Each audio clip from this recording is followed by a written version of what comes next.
Introducing the greatest animated series you've never seen, Lightning Dogs. These canine commandos are lost on a post-apocalyptic Earth and battling the forces of the evil Glampire. It's a tribute to the cartoons and sci-fi of the 80s and 90s, and Nerdy Show is hell-bent on bringing it to life. Blocks sold separately. Join us as we document our quest from the moment lightning struck to every world-building session and beyond, and make our crazy dream a reality. Roll with the pack at lightningdogs.com.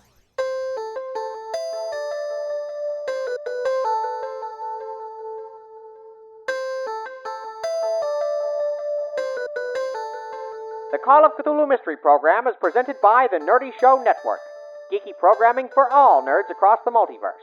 It contains content that might not be suitable for all ages. Listener discretion is advised.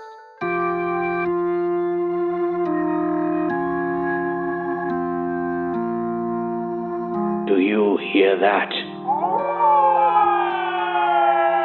In the cruel blackness of night, an unknowable evil from beyond time cries out. What dark deeds unfold on the streets of Arkham, and which unwitting souls, innocent or impure, will succumb to the maddening call, the Call of Cthulhu. Nerdy Show and 10,000 Leagues Seaworthy Soap bring you Part 9 of the Call of Cthulhu Mystery Program. Tonight's strange story, Curtain Call. Nothing is stronger than the mighty ocean, the crashing waves, the stinging salt, the crushing pressures of the briny below.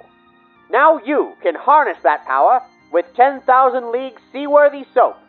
With a shanty in your heart and a swipe of your sponge, this cleaning agent can scour any stain, letting you set sail on spick and span surfaces that shimmer in the sunlight.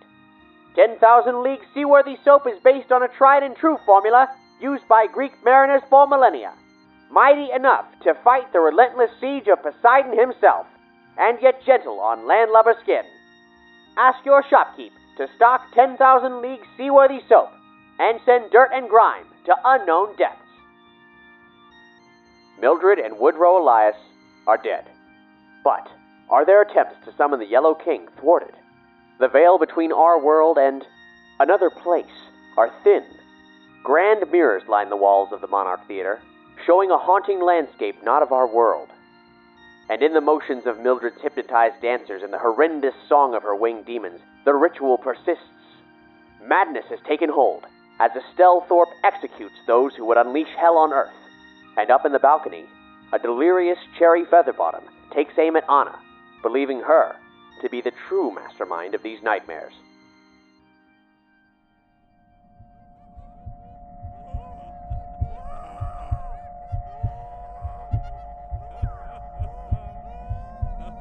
Cherry, put down the gun. Please. Stop it! I pump every round I have into her. Roll to fire with penalty dice. Oh, to hell with that. I'm gonna tackle her to the ground. That's all good and well, but she's already poised to fire. Well, I'm not about to be a sitting duck. I dive and take cover behind the seats. That you can do. 19 to dodge. I, missed 2 of my 3 shots, but got a critical to damage. Kenny, give me your brawl roll. 38. Anna, you're just fast enough to bolt behind the row of seats. Cherry gets out 3 shots before Kenny takes her down. Fortunately, the thing she critically destroys is the plaster head of a cherub holding a candelabra. Cherry is clearly seeing things that aren't there. This isn't the first crazy with a gun I ever dealt with. I've got her wrist forced in the sky just in case she tries to squeeze out another shot. I rush to help Kenneth, wrestling the gun from Cherry's hands. Kenneth, she is struggling. Cherry, roll strength to see how much of a fight you put up. 94 out of 65.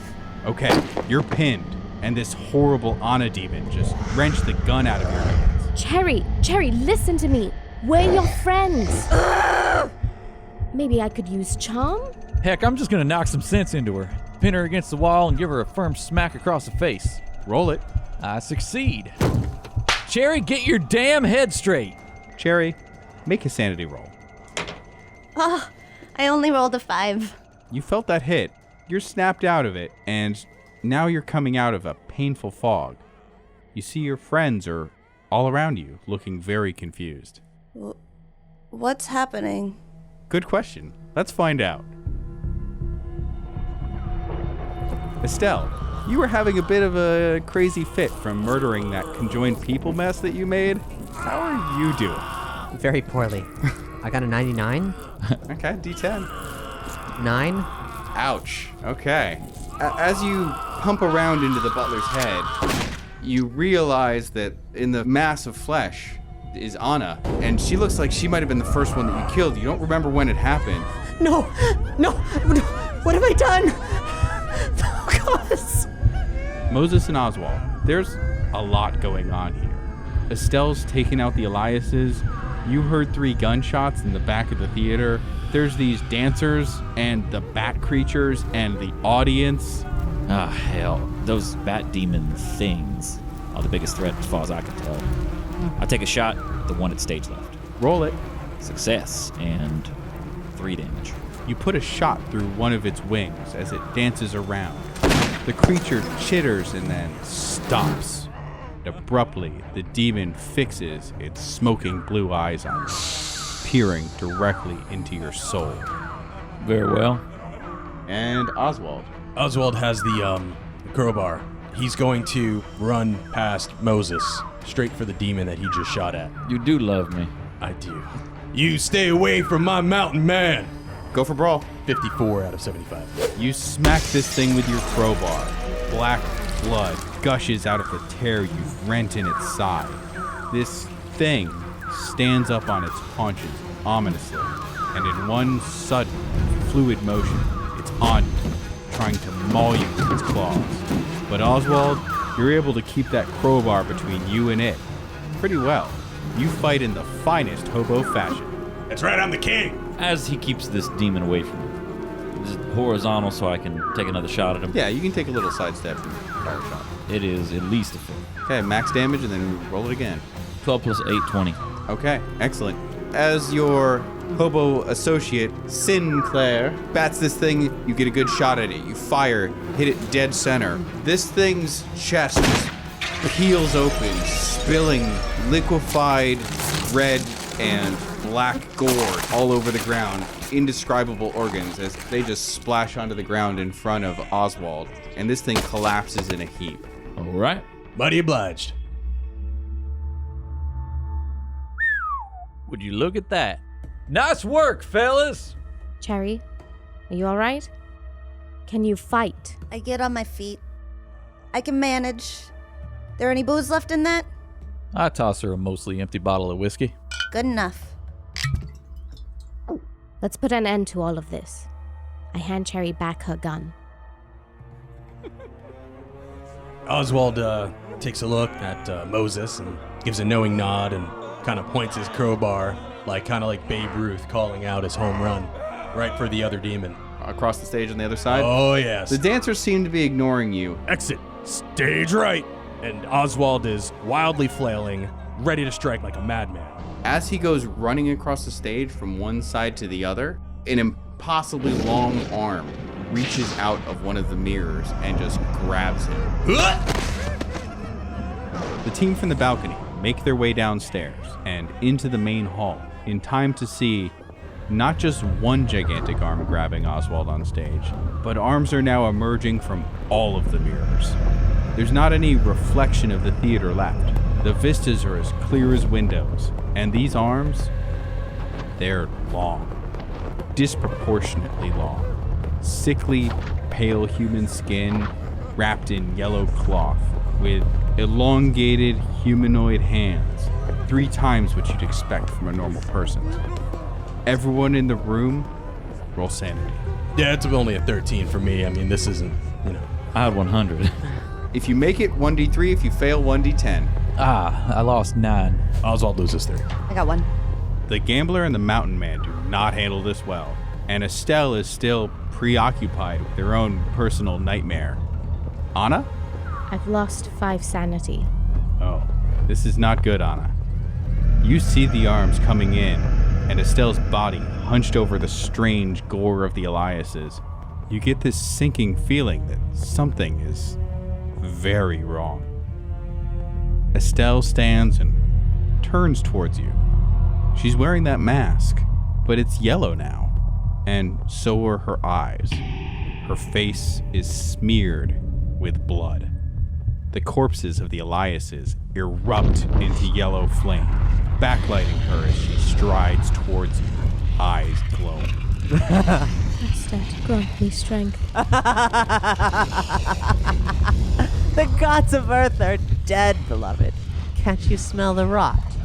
The writhing ones in the dark have shown me the truth. Estelle, no. No. My love. The light of love is an obscenity, the greatest lie. Love is no noble power. Love is control. Love is a parasite, infecting and molding feeble minds to do its bidding. This is not you, Estelle. This is deception. Love is my strength. Love is my blade. Sweet words, the greatest tools to subjugate. The quickest path to fuck a naive Indian girl and make her my willing slave. No. We bask in the light. We see the unseen. Estelle starts convulsing humanly. Behold, beloved. Behold the great truth. We are just vessels for the king's power. Her abdomen bulges in several places. Yellow hands erupt from her, coming after you. You should have stayed at home, little girl.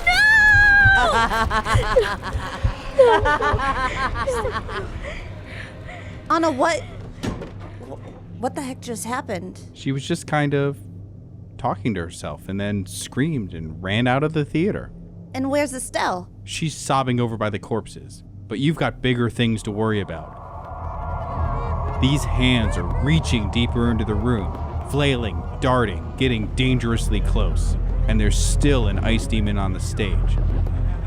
Moses, one of these arms has grabbed Oswald, but you realize that if you go through that mirror to its source, you can stop it.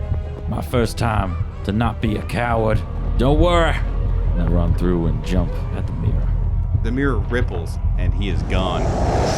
Kenny, after all the chicken that you've prepared, Estelle has a veritable bounty of chicken in front of her. She must have worked for days to prepare this, and it looks delicious. Now, what in tarnation? You went ahead and put together some kind of poultry party without inviting your old pal, Kenneth? Reckon I'll just stride up there and see what's what. See if these birds meet my impeccable standards. Yeah, you grab a roasted leg right off that bird and dig in. Oh yes, it's succulent, perfectly brined, expertly seasoned. And for some reason, Estelle is sobbing all over it. Estelle, this maniac is just tearing chunks off of Anna's corpse and cramming them into his mouth. No, that's her body, you monster! I'd take the butt of my rifle and beat him off with it. It's gonna take more than just a butt to beat me off. Kenny, are you gonna try to fight back or just try to avoid her as you I imagine play fights with you? Too hungry to move. I would probably just kind of dodge. How hard did she beat me off with her butt? Not hard enough. Estelle, if you want to go ahead and take a brawl. 41 out of 25. Yeah, you effortlessly push her aside. You hit her. Next time you try to beat me off, you better use both hands. Meanwhile, back to the two sane people. We're going to bring this around. So, how am I the one being dragged into the mirror and I'm the same one? You're kicking your legs in the air as this massive hand clutches you, and you watched helpless as Moses ran into the mirror and disappeared. But maybe he was up to something, because soon after, the hand just lets go of you. I'm gonna roll climb to try to hold on in the arm to let it pull me through. I nailed it dead on. Okay, so you grapple this arm. It begins to pull back, but not to go all the way back in. You see it kind of plants itself flat, and another arm comes out through the mirror, and it almost looks like a person, but it's not. It doesn't have the proportions of a person. It looks like a giant man clad in tatters of yellow. Not just this mirror, but through all of the mirrors in this place. He is pulling himself out through it. I literally have no idea what to do right now. I'm gonna shoot the mirrors. 43 out of 55. You effortlessly fire off a few shots and you break 3 of the mirrors lining the hall. Moses, you're in the middle of your combat haze. We'll come to you in a moment. Okay. You're about to be relevant again. I've been waiting for this my whole life.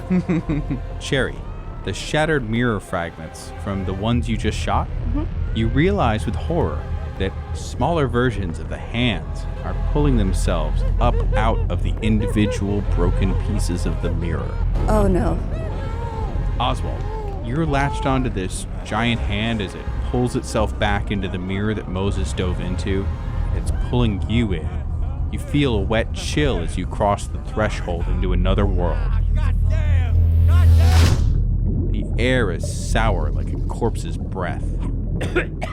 Not good. From within, you can see the opposite side of all the mirrors looking into the theater, and the Yellow King's massive form, impossibly reaching in from all points simultaneously. To look upon it is an instant migraine. I'm not looking at that mess. I'm looking for Moses. Well, what you do see is a looming, gaunt figure about 10 feet tall, clad in undulating yellow fabrics. Its face is a mask of leather and crude metal ascending to form a crown of spikes. The mouth and eye holes are pitch black voids. Oswald uses his hobo running abilities like he would run on the top of a train car, tries to run up the arm regardless of whatever horrifying thing it is to see if he can get to or at least see Moses. As the arm draws you close to the body of the tattered king, you see Moses scrabbling around from the back of it, using one of the loose strips of yellow cloth to ascend, climbing this giant body like a true mountain man. He latches onto this thing's chest and Oswald sees you. You let go of the king of the hobos. They need their king. Moses, no, a king is nothing without his queen. At this point, you're hanging on the Yellow King's shoulder and your sense of gravity shifts as this gigantic body you're both climbing leans out of the portal so that now you're both back in the theater. And in the theater, Cherry, you see this happen in all the mirror pieces. Horrifying yellow bodies all leaning out into your world. But the figure coming out of the mirror at center stage, that's the only one that has Moses and Oswald clinging onto it. Cheese and crackers. So Moses and I aren't too far apart right now. Yeah, you're both on the same plane right now, spatially, dimensionally. All right, so I'm gonna try to jump onto him and using my body weight pull him back onto the floor. Yeah, make a strength check. Like spider monkey him. And I gotcha. Kevin Costner and the Bodyguard. Like exactly like Kevin Costner. I'm Whitney Houston. I made it 62. Okay, so you pry him off and begin to carry him to safety. And Cherry. I'm gonna go over to Estelle. Estelle, what's wrong? I've got Cherry. Help me, Dave. I've got to put the pieces back together so I can bring Anna back to life. Look what Anna they did to her. No, Anna left. She's not here. That's not her. Estelle, make a sanity roll. 45 out of 35. Okay, so she's saying words, but they don't make any sense. No, she's right here. She's right here. Wait, Kenneth. Jesus Christ, what the hell's wrong with you? Stop eating Mildred's brains. Sanity roll. I feel like going sane at this part will just hurt him even more. Oh yeah, this is bad. 37 out of 55. Okay, so... Sorry. Why are you eating Mildred's brains? What in the Sam hell? Sanity roll. I got a 35 out of 55. Okay, you lose a point. You just chalk it up to a really bad day. It's not so bad. Out of everything that's happened. Why'd I try it? Kind of creamy. To try it? Something must have come over me, but Kenny, what are you up to now? You have come to terms with the fact that brains aren't that bad. Things are kind of looking freaky right now. Is something still crawling out of all the mirrors? Yes, and it's massive. Except for all the tiny ones. Well, hell, I got brain dribbling down my chin and giant yellow frickin' men crawling out of every hole. I pull out my 45 and shoot the nearest one. Seems like the only logical damn thing to do. Yeah, go for it. I got a 10 out of 55, so I guess that's probably critical or something. Yeah, max damage. D10 plus 2, 12 plus 9. Okay, 21 damage to the Yellow King.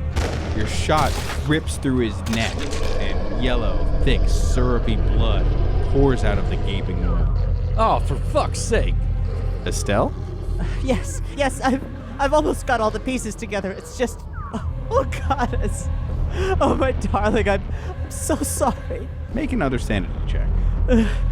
Oh no. 71. Okay, well, at least Kenny stopped trying to eat your lady. Once I've got her back together, then I'll read the words and she'll be okay. Well, Oswald, you help Moses up from where you landed on the stage, and before you, the Yellow King takes a step into the theater and pulls himself upright into the room. All of the figures, all different sizes, tiny ones emerging from the shattered fragments to full-size monstrosities. They all flicker. Mildred's dancers have formed a semicircle around you and that most central Yellow King. And suddenly, all the other mirror image kings disappear except for this one. And he becomes even more horrifyingly vivid. I think it's time we made our exit, Cherry. You gotta know when to fold them. And... Get it together, Kenny. If we don't take this thing out, all our chips are gonna be cashed. I'm gonna try to rouse Moses. Moses still in a daze. Make your sanity roll. Fail. Okay. Yeah, he seems like he's ready to just tear away from you and fight this thing again. I can use my persuade. Go for it. Right. 72 out of 55. Moses, we have to get out of here. You didn't see it where it came from. It does go back, and it needs to stay here. We need to go. I saw the other side, and I know that he does not belong here. We need to cut him off with the pass. That's how we do it. You box him in. We need to go back through the mirror, and there's mountains there. There's mountains. I know the mountains. I know them well, and there's only new mountains over there that are taller than ever. Make sure he can't get back into those, and we got him. We got him for good. He wrestles himself free of you and makes a dash towards the nearest mirror. Oh, no you don't. As you both run off, the king opens his mask like a door, and from the parting halves, a mass of writhing, pale suckers spill out. They pool around the remaining ice demon, and there's a sickening, wet, crunching sound as it's pulled up and disappears into whatever passes for the king's maw. To hell with this. Come on, Kenneth. You made it bleed once. Let's do it again. I charge up close to the stage and take a shot at this freaky thing. 19 out of 55. Okay, roll for damage. 3. You hit it. You can't tell if you've done anything. This thing is huge, and that bullet doesn't seem to have done too much. God damn it. I'm a-coming. I run up there next to her, and I fire off a few more rounds. I can shoot up to 3 times in one go with my 45, so I'm going to do that. Okay. The penalty for multi-shots counteract the bonus you get for the king being such a big target, so it's just a standard roll for all 3. 10, 90, and 84. So one of them is critical. Okay. Eat lead, you yellow piece of shit. You're firing wildly, but the first shot connects solidly with the Yellow King's head. 29. The slug hits the undulating mass of white and purplish suckers, and a burst of putrid gore and bone spills out onto the stage. All of the sucker mouths start murmuring, a humming, multiplying 1,000 times over. It is really not happy with you. Well, the feeling's mutual. The king lashes out. Several of the flowing rags around his form quake with a sudden stiffness and zap towards you like razor filaments. Well, shoot. Guess I'm gonna try to dodge them. Or you could use brawl. Even better. Roll for 3 of them. 10 out of 70, 97 out of 70, and 6 out of 70. These lashing filaments come at you, begin wrapping around you, and you bash away at them as they begin to pull you towards him. You manage to rip a few of them free and get yourself dropped to the ground just as it yanks, and you see the filaments retreat into its body. Tarnation. Estelle? I failed my sanity check. Well, you've managed to get what you believe to be Anna's shattered face back together as well as you possibly can. Yes. Oh, goddess preserve us, Bastet, give me strength. Let this work. Come back to me, Anna. Rhyme harmonies in life, and death ye find. Few chosen, revisit life to death. Shine, Azathoth, demon of stars ye bind. Tendrils of lightning burst all across the front of the field. The conjoined bodies of Woodrow and Pelham, wrapped around the corpse that you've been cradling, disintegrate into dust once again. And And in that same moment, the entire gibbering audience and all of the people on stage, with the exception of your associates, fall apart into innumerable powdered particles.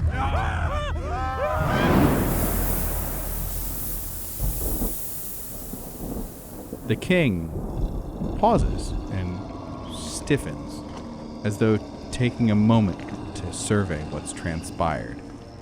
He then gently locks up his writhing face behind his mask and takes a bow. What the fuck does that mean? I'm trying to wrestle Moses out of the mirror over here. Yeah, you better do that fast because the king is theatrically stepping backwards towards that same mirror. Oh, shit. Make a luck roll. No, 84 out of 75. So you grab him, tackle him to the ground. You're bigger than him, so you manage to pull him back a little bit. You feel your foot splash into a pool of what you can only hope is water on the other side of the mirror. Not good. Not great. But you seem to have thrown him back into the stage. Acceptable. The king is right on top of you, and despite being several sizes larger than this mirror, with a mere step, his entire body is on the other side of it. And as soon as that happens, all of the mirrors shatter. And Oswald, your left leg, just below the knee, is not in this dimension anymore. Does that feel strange? Groovy. 5 hit points. Is my leg severed? Oh, yeah. But it's clean. Yeah. Oh, that's good. Have I come back to my senses yet? Yes. Christ almighty, Oswald! I rush over to him and I try to make a fast tourniquet. Moses. Shh, hang on, buddy, hang on. But my leg. Don't you worry none about your leg right now. Is my leg in some other place? Quiet now, I'm sure it's fine. I need that leg for walking. I want my leg back. Wherever it is, I'm sure it's having a great time. Thank you, friend. I'd give you a hand, but it looks like you need more of a leg. God damn it, gambler. This ain't no time to be cruel. Aside from the broken mirrors and the dust, there's hardly any evidence that anything happened here, except the mangled body that Estelle is holding. What? I dropped Mildred's corpse to the ground and stand up. Estelle. Cherry. Are you okay? Where's Anna? I killed her. Cherry, No, you didn't. She ran out of here ages ago. Where? Where'd she go? I don't know. I look around. What happened? A lot. I lumber up to the foot of the stage, carrying Oswald. Oswald! It's okay. I'm alive. We lost a good bit of leg here. No, I can still feel it. I think it's still there. It's in that place. Oh, hush now. Did we win? Well, it's over if that's what you mean. Estelle, are you okay, darling? Because I either need to cauterize this wound here now, or we gotta go get Oswald to a hospital. Yeah, and I got this wound here. It ain't getting any better. We have to find Anna, and we have to burn this place to the ground. Kenneth, Cherry, see what you can find to start a fire. Good idea. We'll make it look like an accident. Like vagrants or something. Excuse me? You're gonna blame vagrants? I lost a leg. Can't you blame some children? Where did you lose it, specifically? Can you Into explain? another dimension. What does that word mean? I don't even know. In a mirror. I lost it. Maybe if I look in every mirror I see, maybe I'll find my leg. I miss that sweet leg. Moses, take Oswald to the back. I'll bring the car around and hopefully find Anna. We'll find her, ma'am. I promise you that.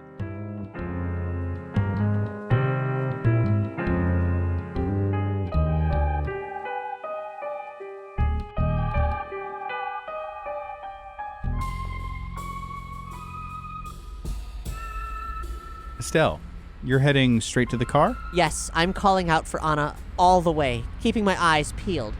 No such luck. Anna! Anna! Anna! Anna, darling! Oh, Bastet, guide me. Please, goddess, bring me to her. You've made it down to the car and we're about to unlock it when you hear strained breathing further down the alley. Anna? I walk closer, carefully. Anna, is that you? I spring out at this deceiver. It has her face, but not for long. I dive low at her ankle to take the knife I know she keeps in her boot. Give me a dexterity roll. 6 out of 60. How dare you? How dare you wear her skin? Estelle, Anna has your knife, and I think she wants to cut a monster out of your body. Can I wrestle it away from her or dodge? Well, she's already got the blade by the time you react, but you can do either. She's coming at you, fast. I try to fight back and restrain her. 24 out of 25? I slash at this thing wearing her face. You'll not have her, you devil. And you'll not have me. I'm no pawn to love. I am love. I am free. Give me an attack roll. I fail. 85. Anna is slashing madly, but Estelle, you're able to slip around her. I do exactly that, and I grab her from behind. I restrain her arms. I hold her wrists, pulling her close to me. Whatever it takes. Beloved, it's all right. I've got you, my love. It's going to be okay. No! Your sick love can't bind me. I'm no timid thing you can tame. I smash her body back against the car. I am the flame of love, and I will burn you out of her, monster! Estelle, can you hold her? Maybe, but I won't. Bastet, please let me reach her. I release her. I open my arms, vulnerable, but hers. I'm yours, Anna, my darling. You are my flame. You're my light. I'm just a flicker, but when our hearts burn together, there's no darkness in the world. Please, Anna. Anna, everything comes to you in a wave of clarity. You see Estelle. You really see her. No consuming, monstrous love. This is the woman who you discover the world with. You see your conjoined stories reflected in her eyes, the light that you share. I drop the knife. Beloved, Oh, thank Bastet. I grab her so tight. It's okay. You're okay.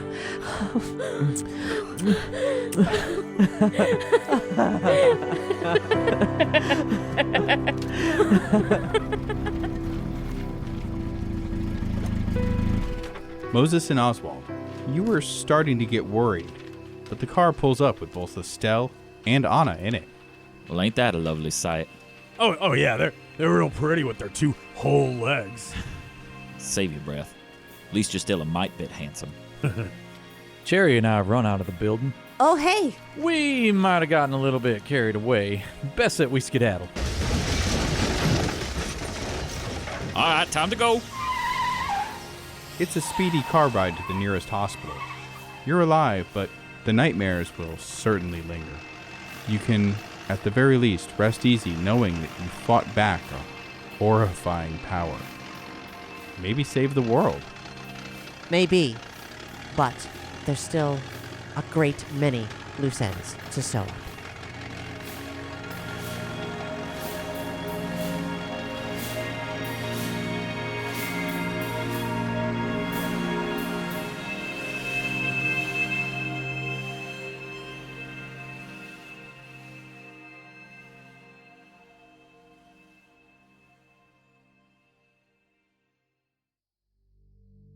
And so concludes the penultimate episode of this series of the Call of Cthulhu Mystery Program. Estelle Thorpe and her merry band of curiosity seekers have survived and repelled repugnant forces beyond human comprehension. Many mysteries remain. Tune in 2 weeks' time for the thrilling conclusion to the terrible secret of Lot X. But fret not, friends. Though the end of this series draws near, there's more Lot X festivities to come. First of all, we're excited to announce that you can now embellish your life with official merchandise for the Call of Cthulhu Mystery Program. On our TeePublic store, you'll find 2 designs and a number of variations based on this series, including a highly collectible fish coin design showcasing the majestic red herring, as well as a more Egyptian-influenced deco design featuring the goddess Bastet and the powerful mantra, "Love is our strength, Love is our blade. You'll find them as comfortable t-shirts in a wide variety of colors, but also notebooks for the cunning investigator, or mugs, totes, stickers, a plethora of possibilities for showcasing your occult audio drama sensibilities. As you know, there is more to come. Series 3 has been recorded. However, following our final episode, we're going to be throwing a Cthulhu Q&A with the cast and crew for an evening of behind-the-scenes stories and retrospection on this, our most complex audio drama endeavor to date. We recommend waiting until the final episode is aired before you write in case our investigators solve a mystery or two in the remaining program. But consider this fair warning. It approaches. Submit your questions to the Cthulhu Q&A by emailing Cthulhu@nerdyshow.com or messaging us on our Facebook page, facebook.com/Cthulhu Mystery. Question submissions will be open until April 18th, the anniversary of that terrible day when several bodies were found at the Arkham dump. In the meantime, while you're eagerly anticipating our final installment and devising your devious questions, perhaps you might consider going one step further and spreading the word about our Sinister series. Rate and review the Call of Cthulhu Mystery program on Apple Podcasts or Podchaser. On Podchaser, Barry I said, "I listen to a lot of live play RPG podcasts, and the Nerdy Show crew never fail to top the crowd. It is extremely immersive and satisfying." And on Apple Podcasts, we were treated to a review entitled "Dark and Rich as Chocolate Cake" by C.E. Schooner. They say, "This is truly one of my favorite audio dramas ever. It is absolutely enthralling, and the effort and love put into crafting each episode shows every single time. I got hooked immediately and eagerly await every episode." Noise Bunny said in a review entitled "Legends, Lunacy, and Laughs," "This is, by far, one of the best actual play audio drama podcasts I've ever had the pleasure to hear. What is particularly wonderful about the Call of Cthulhu Mystery program is that despite being so well produced in radio drama fashion, you don't lose the fact that it's a game as well. You know the roles matter. I hope to see a reprise of Father Grandfather one day. Hail Cthulhu." Boy, that old codger sure does get a lot of fan mail. While the good father's fate is sealed, I can tell you that the man behind him, Brandon Gerson, will return in Series 3, playing a young man named Dirt. Folks, these reviews are wonderful. I confess we've annotated what we've read in the interest of time, but we appreciate every single word, and are so grateful for the adulations. A lot of love goes into this series, and, truth be told, if left to our own devices, we really wouldn't have any idea if it was good at all. So it's very reassuring to know that we've made something worthwhile. This series is quite expensive to produce, so I'd be remiss if I didn't mention that we're a listener-supported endeavor, and this series wouldn't exist if it weren't for our devoted patrons. To help us continue our Cthulhu capers, head over to patreon.com/nerdyshow. $1 gets you early release episodes, and $5 and you'll be treated to outtakes and bonus content, and beyond that, well, you might have producerly aspirations. You'll be credited as a producer of this show, and you can wave that credential around anywhere you like. You've invested in our quality programming, you've earned it. Now, perhaps the scholars among you are aware that The King in Yellow is in fact a real book.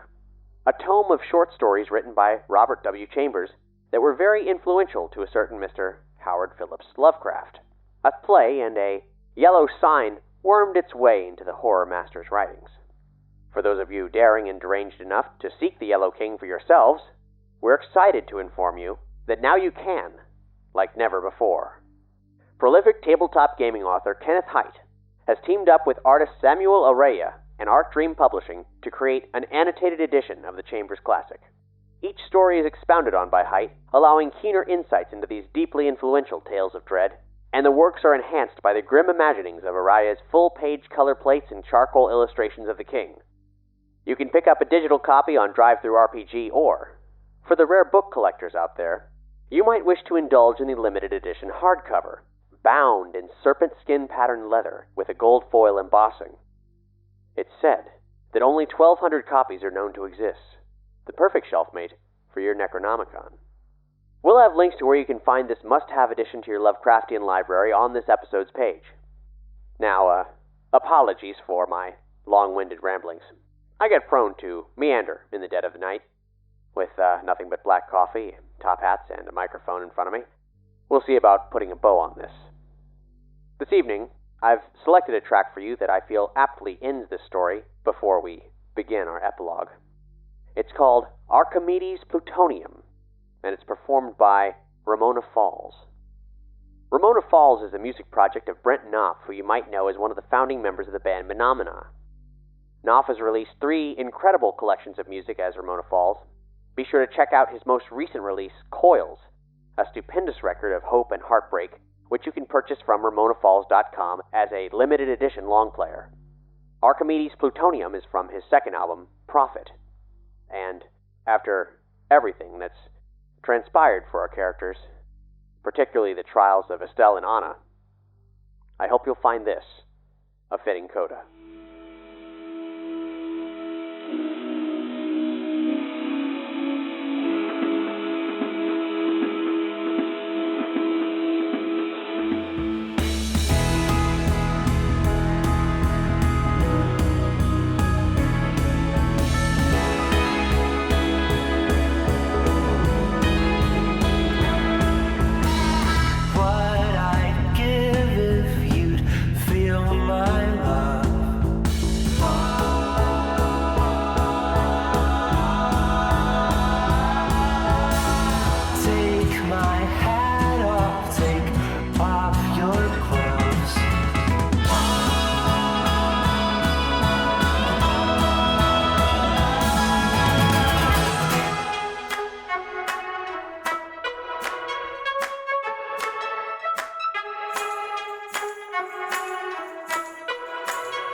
Thanks for listening to the Call of Cthulhu Mystery Program.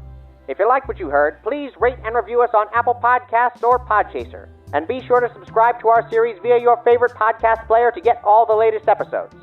Episode 9, Curtain Call, was written and performed by Luke Stram, Cap Blackard, Nicky Holland, John Sebastian Valle, Gore, and Joshua LaForge, with Manic Screams by James Barbarossa and Melody Perera as the voice of Anjana. This episode's advertisement for 10,000 League Seaworthy Soap was written in part by Dizdon Bates and Decepticon Zombie via the Nerdy Show Network Discord. The series is edited and produced by Colin Peterson and Cap Blackard, and the original score is composed and performed by Ryan McQuinn and Mike McQuinn of Neon Dolphin, home for all your custom music needs and more. NeonDolphinMusic.com. For full episode credits and links to where you can purchase this series' original score, as well as character sheets and other supplemental material, visit CthulhuMystery.com. The Call of Cthulhu Mystery Program is proudly played using Chaosium's Call of Cthulhu 7th Edition, available at fine role-playing retailers everywhere.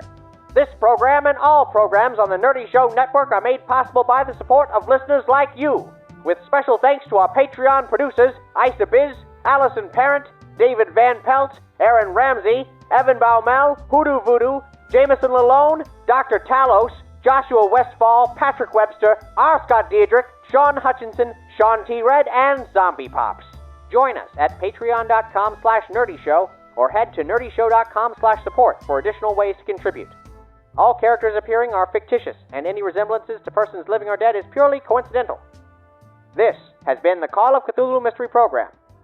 Good night.